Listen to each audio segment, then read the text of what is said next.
There's only 4 guys that's had the 40-point triple-double in the conference final or the divisional round of the playoffs. He's one of the 4. So that just goes to show you the magnitude, Skip. And he's growing. He's growing right before our eyes. He wants his respect because he's like, hold on, I ain't making no All-NBA team. Y'all be shortchanging me when it comes to All-Star. So you know what I'm going to do? I'm going to bust y'all, you know what, when I get in these playoffs and now moving forward, when y'all vote for these All-Star and All-NBA teams, don't forget what I did to your favorite player. Your favorite player's favorite player, I tore his butt up too.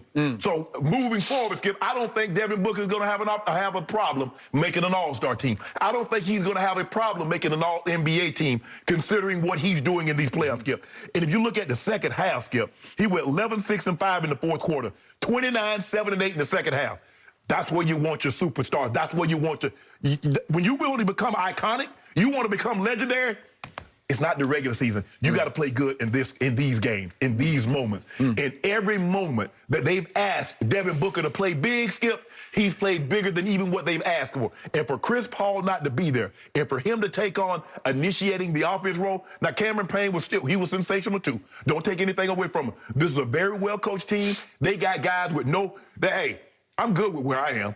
I ain't trying to be this, I ain't trying to be that. Let's just whatever I can do to help this team get better, Skip. He was sensational, but you still believe in playoff P? He had 1 point in the fourth quarter. Now, I know you was excited, and maybe you didn't watch, but I want people to go back and look at that game closely on Friday night. Ooh, thank you. I'm glad you brought that up. Look at the game when the game was getting out of hand. And Paul George was nowhere to be found. Really? The moment Terrence Mann and Reggie Jackson started raining threes and everything got close, Paul George said, hey, you see me too? But when the thing was getting away from him, Paul George wasn't to be found. He front running. Just like yesterday, he came up small, mini-me, this big. 1 point. You played, how many minutes did he play, Skip, in the fourth quarter? And he only gave you 1 point, and that was a free throw, a technical free throw that he shouldn't have called. Okay. How did Paul George score 10 in the fourth quarter on Friday night? I don't know. Maybe I got to get a new TV. Skip. 10? Let me ask you a question. Really? Skip, if Terrence Mann does not go out of his mind. Sure, that helped. Oh, it Starting helped. in the third quarter. Paul George helped. They were 25 points down in the third quarter. 25 down. And what did he do in the third? You don't think this team's got grit and guts? Let me ask you a question. What did Paul George do in the third quarter? What did Terrence Mann do in the third quarter? There's the difference. They've been doing it all year. It's who's tonight's hero. It can be Reggie Jackson. It can be Marcus Morris, who it was on Friday night. It can be all of them because they're a really deep, talented basketball team. They are. And Paul George scored 10 in the fourth quarter and brought them home to the biggest playoff comeback ever. 25 points in the third quarter, and they're the first team ever to go down 0-2 in back-to-back playoff series in the same playoff run and survive and live to tell about it. And this one, they did it in 6 games. They scored 41 points in the third quarter.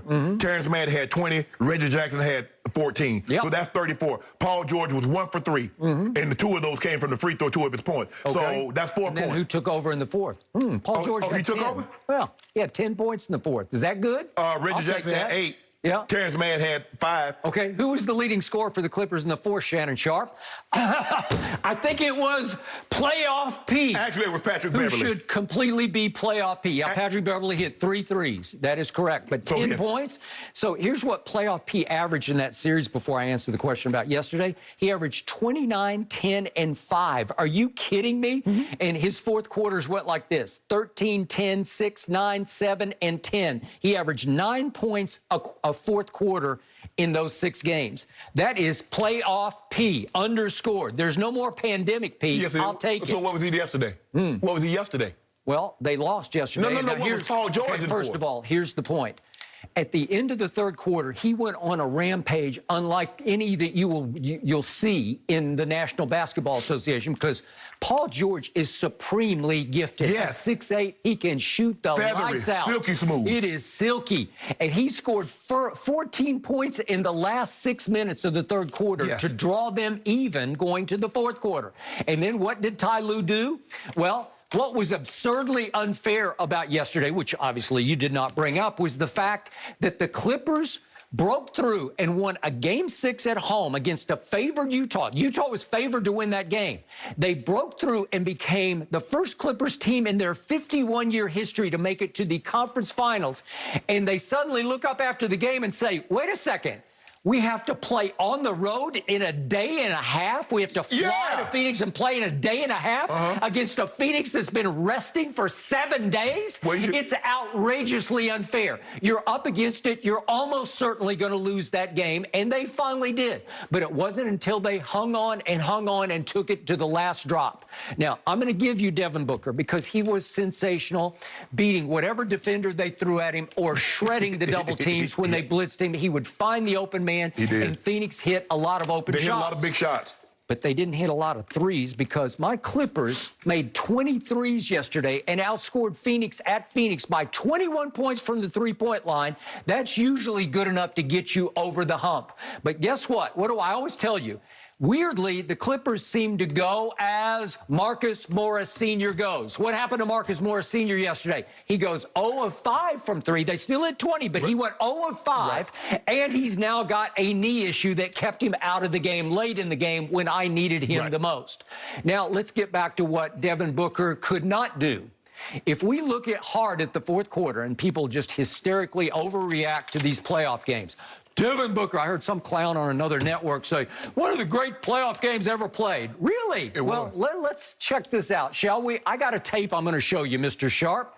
I got tape today, too. Who knew? These are 5 shots that he missed from the 9-minute mark. There's the first one. This is Devin Booker in the fourth quarter. From 9 minutes down to 20 seconds. There's number 2. Ooh, he missed that one bad. Almost an air ball wide left. Here's the third one on Reggie Jackson. Ooh, that missed badly left. Here's the fourth one, and he goes up on Terrence Mann, and that's an air ball. That hit the top of the basket. And then here he goes again on Reggie Jackson, and clank, back iron. 5 straight shots Devin Booker had missed down to the 20-second mark, which opened the door for the Clippers to come through it. Walking through the door, I should say, bolting through the door, was somebody named Rondo. I don't know whatever happened to him because he DNP'd a couple of games against Utah. In one game, if I go back 3 games ago, he didn't even dress. And yesterday, he played more minutes than the guy who led them, Patrick Beverley, in the fourth quarter, as you pointed out, on Friday night. He actually played more minutes yesterday, and I'm not exactly sure why, but playoff Rondo came back and played 22 minutes to Patrick Beverley's 15 minutes. Woo, really? So Rondo makes a driving basket and 2 threes in the fourth quarter, and that was the propulsion that got them back in the game. And Rondo stays in the game, and I'm guessing that Ty Lue wants to get him back in game shape because he wants Rondo versus Chris Paul when Chris Paul returns, and it could be next game. Because Rondo seems to irritate and annoy Chris Paul because they do not like each other. Skip, I'm confused. You talked about the great fourth quarter that Paul George had on Friday night, where he had 10 points. And you showed shots of Devin Booker missing, but you failed to mention that Devin Booker had 11 points, 6 rebounds, and 5 assists in the fourth quarter. Okay, well, he had them early and then late, and I'm about to get to why he had them late. 20 seconds left. The Clippers have cut it to 2 at Phoenix. And I'm saying, we got this because we got all the momentum because I had tweeted late second quarter, go look at my timeline, Devin Booker will cool off. And he did. He not only cooled off, he went flat out cold. I just showed you 5 straight misses. He did make 2 free throws in the middle of them, but 5 straight missed jump shots, and they weren't even close. And now we get to the play of the game. An inside out of bounds play on Phoenix's end of the court. If we could see this, please. Devin Booker gets completely free for a dunk. How do you do that? I want to show it again. Look at this. So I wish we could freeze this, but here's the point. Terrence Mann has him face to face to start this formation, if you will, this set. And all of a sudden, at the inbounds, as it starts to be thrown in, Terrence Mann goes backwards as Devin Booker bolts across the top of the set. Rondo is actually facing the basket, which I've never seen anybody face the basket, because shouldn't you be like in between your man that you're guarding and the basket? It's like they're playing some weird zone, except Rondo lets him run right by and go for a dunk. A dunk! It's wide open. You can't do it. You're going to lose. That's the game. Skip, he thought he was going to go to the backcourt. You know how everybody jets to the backcourt. But it's weird Rondo stuff where he says, I'm going to trick you. I'm going to actually stand back here and play center field facing your basket. And all of a sudden, Devin Booker says, seriously? I'll just keep cutting underneath. And he loops around the set and just goes underneath for a wide open dunk. And why Terrence Mann didn't run with him, I don't know. Can I ask you a question? I don't know. How can you, answer me that question. Show me why. Show me how. Rondo normally, he's thinking he's trying to outsmart them. He's